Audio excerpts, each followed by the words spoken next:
বকেয়া ডিএর দাবিতে তোলপাড় গোটা রাজ্য। বকেয়া ডিএর মামলা চলছে সুপ্রিম কোর্টে। প্রায় 2.5 বছর হতে চলেছে বকেয়া ডিএ মামলা সুপ্রিম কোর্টে, কিন্তু এখনও পর্যন্ত 16 বার শুনানি হলেও 16 বারই পিছিয়ে গেছে বকেয়া ডিএ মামলা।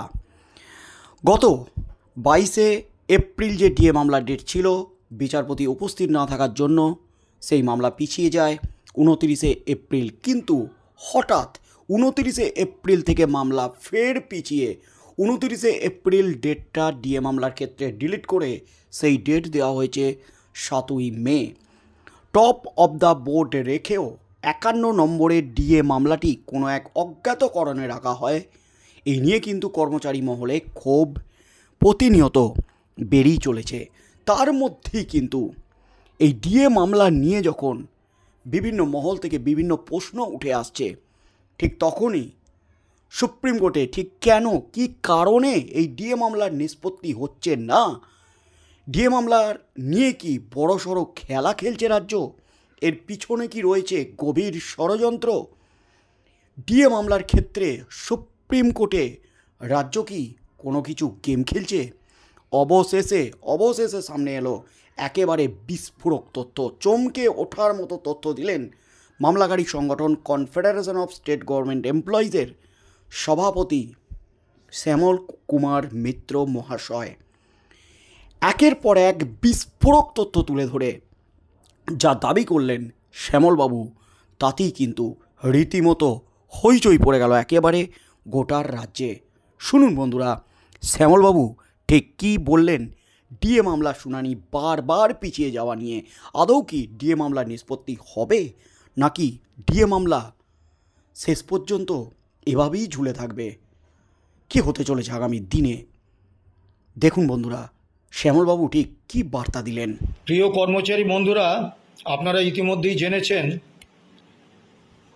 29 এপ্রিল আমাদের ডিএ মামলার যে 17তম শুনানির দিন ধার্য হয়েছিল, সেটি পিছিয়ে 7ই মে হয়েছে। ওই দিনও মামলা হবে এরকম কোনো নিশ্চয়তা আমাদের কাছে নেই। সমাজ মাধ্যমে বিভিন্ন সমালোচনা উঠে আসছে। সমালোচনা প্রত্যেক মানুষের অধিকার, কিন্তু সমালোচনাটা যদি এমন স্তরে পৌঁছে যায় যাতে আমাদের মনোবলে চিড় ধরে, সেটা কতটা সঙ্গত আপনারা ভাববেন। গত 2022 সালের 5ই ডিসেম্বর মামলার প্রথম তারিখ পড়ে সুপ্রিম কোর্টে। সরকার পক্ষ মেনশন হিয়ারিং করেন যে কলকাতা হাইকোর্টে আদালত অবমাননার মামলা রয়েছে 30 নভেম্বর। সেই মামলার যা গতি প্রকৃতি, তাতে মুখ্য সচিব এবং অর্থ সচিবের বিরুদ্ধে রুল জারি হয়ে যেতে পারে। সে কারণে মামলা এগিয়ে আনা হোক, 28 নভেম্বর মামলা করা হোক, এবং মহামান্য সুপ্রিম কোর্ট তাতে সায় দেন। মামলা 5ই ডিসেম্বর থেকে পিছিয়ে 28 নভেম্বর আসে এবং কলকাতা হাইকোর্টের ওই আদালত অবমাননার মামলার উপর স্থগিতাদেশ জারি হয়। নিঃসন্দেহে এটি সরকারের পক্ষে গেছে, সরকার লাভবান হয়েছেন। কিন্তু আইনিভাবে মেনশন করার প্রথা রয়েছে। আমরাও কলকাতা হাইকোর্টে এবং স্যাটে, এমনকি সুপ্রিম কোর্টেও একাধিকবার মেনশন করেছি। কাজেই এ নিয়ে আইনিভাবে আমাদের বলার কিছু নেই। তারপর 16টা তারিখ আমরা গেছি। কার্যত দুটো গুরুত্বপূর্ণ পর্যবেক্ষণ ছাড়া এই মামলার অগ্রগতি কিছু হয়নি, এবং 17তম দিন সর্বশেষ যেটুকু আমরা জেনেছি যে আগামী 7ই মে। অনেকে বলছেন সুপ্রিম কোর্টে আপনারা মামলাটা তুলে আনতে পারছেন না, এটা আপনাদের ব্যর্থতা। অবশ্যই আমাদের ব্যর্থতা, কিন্তু আমি আপনাদের কয়েকটি কথা বলি, ঘটনা বলি। রাজ্য সরকারের একটি মামলা আছে সুপ্রিম কোর্টে। ইডি, সিবিআই, আয়কর দপ্তর আদালত নির্দেশিত তদন্তের বাইরেও পশ্চিমবাংলায় তদন্ত করছে, কিন্তু যেহেতু রাজ্য সরকার কেন্দ্রীয় এজেন্সির তদন্তের ব্যাপারে তাদের আপত্তি জানিয়ে দিয়েছেন এবং কনসেন্ট প্রত্যাহার করে নিয়েছেন, এটা বেআইনি। এই মামলাটায় অনেকগুলো অভিষেক মনু সিংভি আছেন, এবং এই মামলায় আমাদের ডিএ মামলার থেকে রাজ্য সরকারের গুরুত্ব অনেক বেশি। কারণ বর্তমান কেন্দ্রীয় তদন্তের সুনামির আবহে কেন্দ্রীয় তদন্তের সীমা টেনে দেয়া, তাকে থমকে দেয়া, এটা রাজ্য সরকারের কাছে অনেক বেশি গুরুত্বপূর্ণ। কিন্তু গত 3.5 বছরে 25 বার মামলাটি উঠেছে, হিয়ারিং হয়নি, 26তম তারিখ পেয়েছেন। আরেকটি ঘটনা বলি, 2024 সালে 24শে জানুয়ারি আদানি গোষ্ঠীর বিদ্যুৎ উৎপাদন সংস্থা আদানি পাওয়ার রাজস্থান লিমিটেড সংস্থার বেনিয়ম নিয়ে রাজস্থান সরকার একটা মামলা করেছিলেন। সেই মামলার শুনানির দিন স্থির ছিল 2024 সালে 24শে জানুয়ারি। আইনজীবী ছিলেন রাজস্থান সরকারের পক্ষে প্রখ্যাত আইনজীবী দুষ্যন্ত দাবে। তিনি কোর্টে এসে দেখলেন এজলাসে যে মামলা উধাও, তালিকায় নেই। তিনি প্রধান বিচারপতির দৃষ্টি আকর্ষণ করেছিলেন, কোনো ব্যবস্থা হয়নি। গত বছর আদানি গোষ্ঠীর বিরুদ্ধে হিন্ডেনবার্গ সংস্থার শেয়ার বাজারে টাকা লোপাট রিপোর্ট ফাঁস সংক্রান্ত মামলায় বারবার বাদ পড়ে যাচ্ছিল তালিকা থেকে। তখন তৎকালীন প্রধান বিচারপতি DY চন্দ্রচূড় নিজে বলেছিলেন, এই মামলা তালিকা থেকে বারে বারে বাদ পড়া নিয়ে সুপ্রিম কোর্টের রেজিস্ট্রারের ভূমিকা নিয়ে তদন্ত হওয়া দরকার। কিছুই হয়নি। গত ডিসেম্বর সরকারের বিচার বিভাগে নিয়োগ সংক্রান্ত একটি মামলা একটি বেঞ্চের শুনানির তালিকায় ছিল, কিন্তু বারবার এজলাসে এসে সংশ্লিষ্ট আইনজীবীরা দেখতে পাচ্ছিলেন যে মামলা তালিকা থেকে বাদ পড়ে গেছে। তারা তখন ওই ডিভিশন বেঞ্চে জানতে চান যে কেন বারবার মামলা তালিকায় আসছে অথচ শুনানির দিন মামলা তালিকা থেকে বাদ পড়ে যাচ্ছে। উত্তরে ওই ডিভিশন বেঞ্চের অন্যতম বিচারপতি SK কল বলেন, অনেক সময় কিছু জিনিস না বলাই ভালো। আমরাও বলছি অনেক সময় কিছু জিনিস না বলাই ভালো। সুপ্রিম কোর্টে মামলা পিছিয়ে যাচ্ছে সুপ্রিম কোর্টের নিয়মে, সেখানে আমাদের করণীয় কিচ্ছু নেই। আমরা একাধিকবার মেনশন হিয়ারিং করেছি, তাতে আদালতের রোষের মুখে পড়েছি, কাজের কাজ কিছু হয়নি। আমরা নিজেদের উদ্যোগে মহামান্য রাষ্ট্রপতি, মহামান্য প্রধান বিচারপতি, তাদের কাছে কর্মচারী এবং পেনশনারদের দিয়ে চিঠি পাঠিয়েছি, ইমেল পাঠিয়েছি, তাতে কোনো কাজ হয়নি। কাজেই সুপ্রিম কোর্ট কবে মামলা শুনবেন এ ব্যাপারে যে স্তরে সিদ্ধান্ত হয় সেই স্তরে পৌঁছনোর বা সেখানে প্রভাব বিস্তার করার মতো কোনো ক্ষমতা আমাদের নেই। আপনারা সমালোচনা করতেই পারেন, কিন্তু বাস্তব অবস্থাটা আপনাদের বুঝতে হবে। আমি অন্তত 30টি মামলার এখানে আমার কাছে লিস্ট আছে, যেগুলোতে বারবার, সেগুলো খুব গুরুত্বপূর্ণ মামলা এবং সংশ্লিষ্ট আইনজীবী, প্রথিতযশা প্রখ্যাত সব আইনজীবী বারবার শুনানি পিছিয়ে যাচ্ছে। স্বয়ং পূর্বতন প্রধান বিচারপতি DY চন্দ্রচূড় বলেছিলেন, সুপ্রিম কোর্ট তারিখ পে তারিখ আদালত হয়ে যাক, আমি এটা চাই না। এতে সুপ্রিম কোর্টের প্রতি এবং সমগ্র বিচার ব্যবস্থার প্রতি মানুষের আস্থা ভরসা চলে যাবে। তারপরেও মামলা পিছোচ্ছে। কাজেই মামলা পিছিয়ে যাওয়ার বিষয়ে আমাদের করণীয় কিছু নেই। আমরা প্রথম থেকেই যেটা বলে এসেছি যে শেষ পর্যন্ত আমরা মামলার শেষ দেখে ছাড়ব, এর বাইরে অতিরিক্ত কোনো কথা বলার আমাদের কোনো সুযোগ নেই। দ্বিতীয় একটি বিষয় বারবার বলা হচ্ছে, আপনারা আইনজীবী পরিবর্তন করুন। 2016 সালে যখন আমরা মামলা করেছিলাম, মামলাটা 2015 সালে করতে পারতাম। কলকাতা হাইকোর্টের এবং স্যাটের অনেক প্রথিতযশা আইনজীবীর কাছে আমরা গিয়েছিলাম, অনুনয় বিনয় করেছিলাম। কেউ তৎকালীন রাজরোষের হিমশীতল আতঙ্কে মামলা নেয়ার সাহস দেখাতে পারেননি। স্যাটের একজন প্রখ্যাত আইনজীবী আমাদের মাস ছয়েক ঘুরিয়ে বলেছিলেন, আমার উপর প্রচুর চাপ আছে, মামলা নিতে পারবো না। এবং তিনি পরে সরকারের আইনজীবী হিসেবে স্যাটে এই মামলায় সওয়াল করেছিলেন।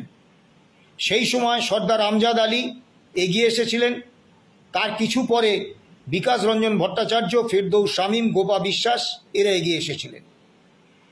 এবং আপনারা যদি স্যাটে বা হাইকোর্টে শুনানিতে থাকতেন, আপনারা দেখতেন কি অসাধারণ মেধা, পরিশ্রম এবং অস্বাভাবিক উচ্চতার দক্ষতার প্রদর্শন করে তারা মামলাটাকে বার করে এনেছেন। যারা সমালোচনা করছেন তারা কি রোপা 2009টা দেখেছেন? আপনারা হয়তো জানেন না, টানা 7 দিন শুনানি হয়েছিল রোপা 2009-এ এআইসিপি মেনে ডিএ দেওয়ার অধিকার দেওয়া আছে কি নেই এই প্রশ্নে। নিশিতা মাত্রে তৎকালীন কলকাতা হাইকোর্টের ভারপ্রাপ্ত প্রধান বিচারপতির বেঞ্চ শুনানি শেষে রায়দানের ঠিক আগে অবসরের কারণ দেখিয়ে রায় দেননি, পরবর্তী বেঞ্চের জন্য ফেলে রেখেছিলেন। আমাদের তৎকালীন আইনজীবী সর্দার আমজাদ আলী তিনি যে ভাষায় আদালত কক্ষের মধ্যে নিশিতা মাত্রের সমালোচনা করেছিলেন, আমরা তাতে জেনেছিলাম যে কারণটা কি, কিন্তু আমরা প্রকাশ্যে কোনো কথা বলিনি। এখনও আমরা প্রকাশ্যে সুপ্রিম কোর্টের বিরুদ্ধে একটা শব্দ বলবো না, কারণ মামলাটাতে জয় ছিনিয়ে আনা আমাদের লক্ষ্য। কোনো প্ররোচনায় আমরা এমন কোনো কাজ করব না যাতে সুপ্রিম কোর্টের রোষের মুখে আমাদের মামলা পড়ে। আরেকটি বিষয় বারবার বলা হচ্ছে, আমরা কেন সংগ্রামী মঞ্চের এই মামলায় যুক্ত হওয়ার বিরুদ্ধে অবস্থান নিলাম। আমি বারবার বলছি, ওনারা মামলায় যুক্ত হতে পারতেন না। 28 নম্বর মামলায়, ওই দিন 28 নম্বর সিরিয়ালের মামলায় ওই একই বেঞ্চ নির্দেশ দিয়েছিলেন, we will not allow any intervention application. কিন্তু যদি কেউ সওয়াল করতে চান করতে পারেন। আমরা দ্বিতীয় পর্বটায় কিন্তু আপত্তি করিনি। অর্থাৎ যে কোনো সংগঠন, মঞ্চ, তারা যদি আইনজীবী দিয়ে এই মামলায় সওয়াল পর্বে অংশগ্রহণ করতে চান আমাদের কোনো আপত্তি নেই। কিন্তু এই মামলায় এই পর্বে কোনো সংগঠন, কোনো মঞ্চ, কোনো ব্যক্তি, কাউকে আমরা অনুপ্রবেশ করতে দেব না।